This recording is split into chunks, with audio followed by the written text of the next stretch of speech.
Assalamualaikum warahmatullahi wabarakatuh. Halo semuanya, perkenalkan nama saya Raisa Nofriani. Saya dari Prodi D3 Keperawatan Kampus Palu. Saya ingin mempresentasikan tentang UTS Bahasa Indonesia. Nomor 1, sebutkan dan jelaskan kedudukan dan fungsi bahasa Indonesia serta berikan contoh. Bahasa Indonesia memiliki kedudukan dan fungsi yang penting dalam kehidupan masyarakat Indonesia. Berikut adalah penjelasan mengenai kedudukan dan fungsi bahasa Indonesia beserta contohnya.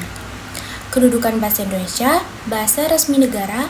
Bahasa Indonesia diakui sebagai bahasa resmi dalam dokumen negara dan komunikasi resmi pemerintah. Ini penting untuk kesatuan dan identitas bangsa.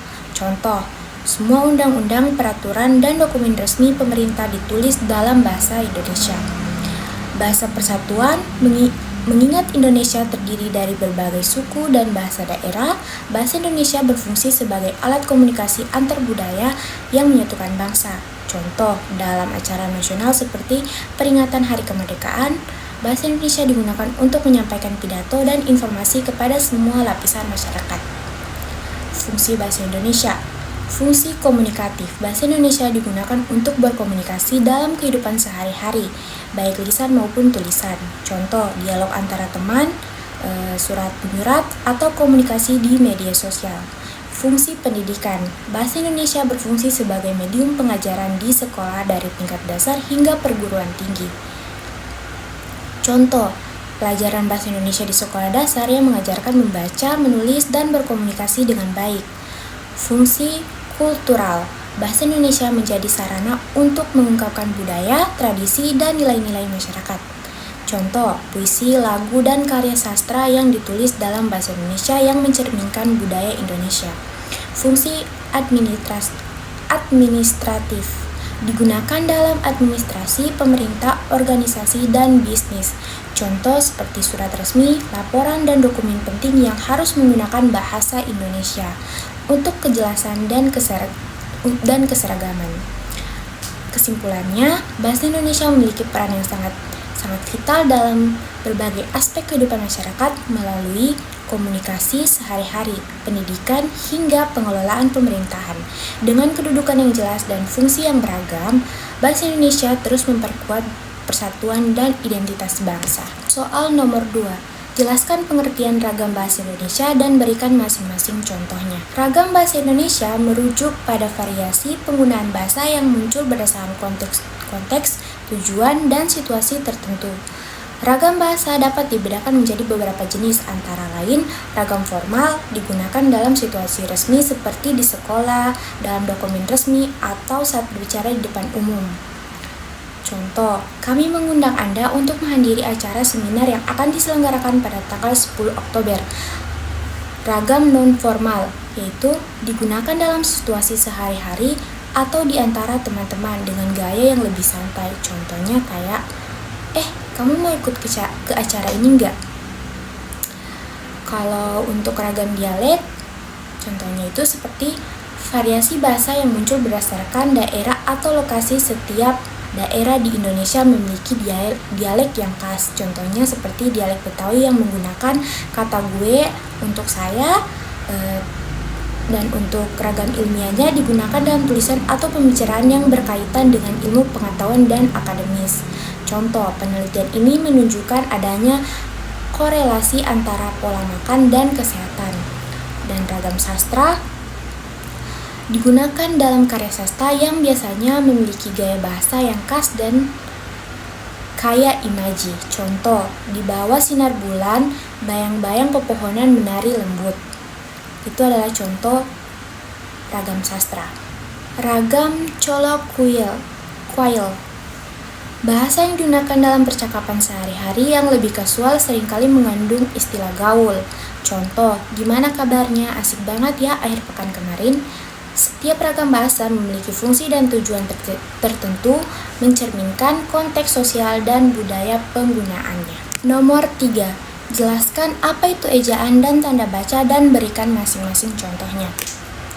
Ejaan adalah aturan yang mengatur cara penulisan kata-kata dalam bahasa tertentu. Ejaan yang benar penting untuk memastikan komunikasi yang jelas dan efektif di Indonesia. Ejaan yang berlaku adalah ejaan yang disempurnakan AD.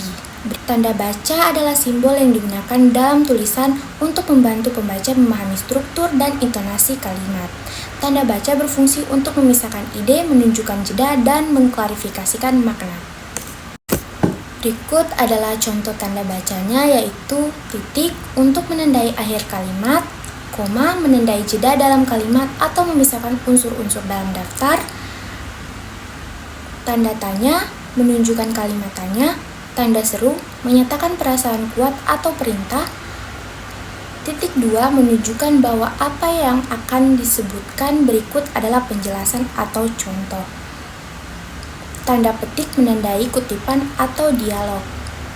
Memahami ejaan dan tanda baca sangat penting untuk meningkatkan kualitas tulisan dan mempermudah pembaca dalam memahami pesan yang disampaikan. Nomor 4. Jelaskan pengertian diksi dan berikan contohnya dalam kalimat. Diksi adalah pemilihan kata yang tepat dan sesuai dalam sebuah kalimat dan sebuah tulisan atau ucapan.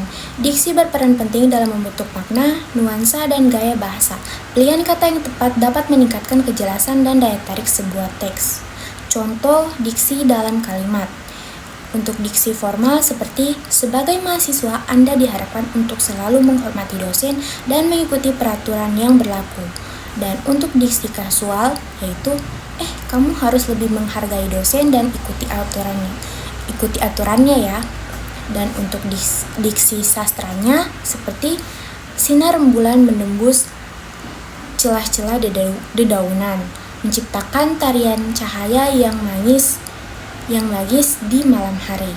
Dan untuk diksi teknikal itu seperti dalam proses fotosintesis, tumbuhan menggunakan cahaya matahari untuk mengubah karbon dioksida menjadi glukosa.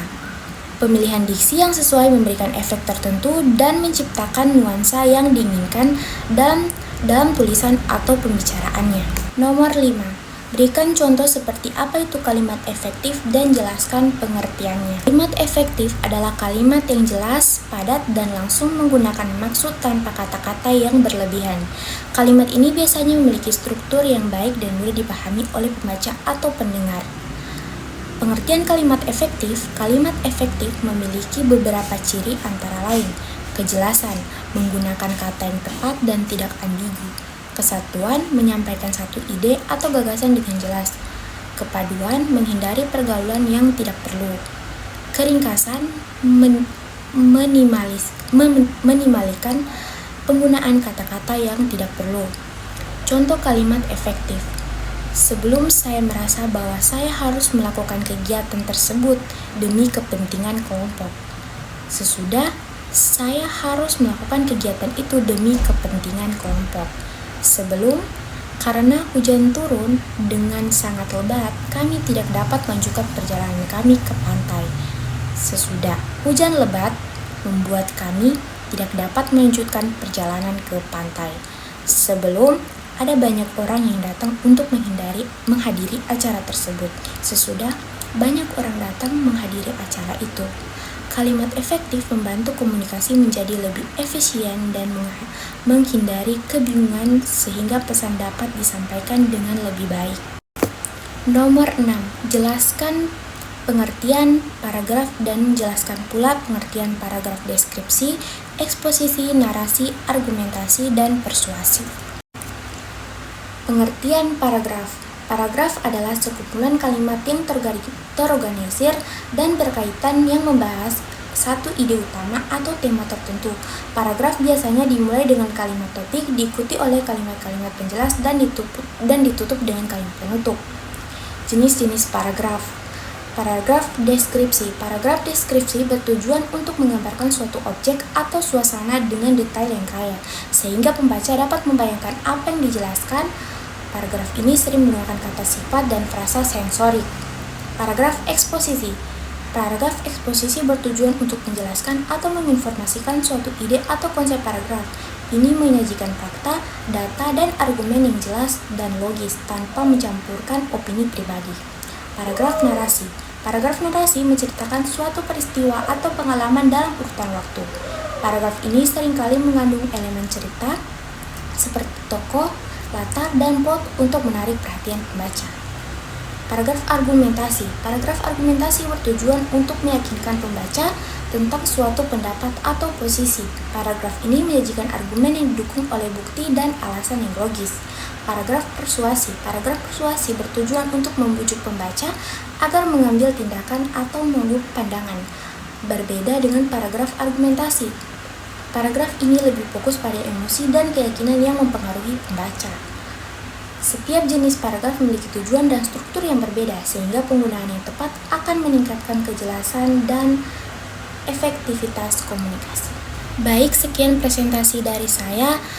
Maaf apabila ada salah kata. Wassalamualaikum warahmatullahi wabarakatuh.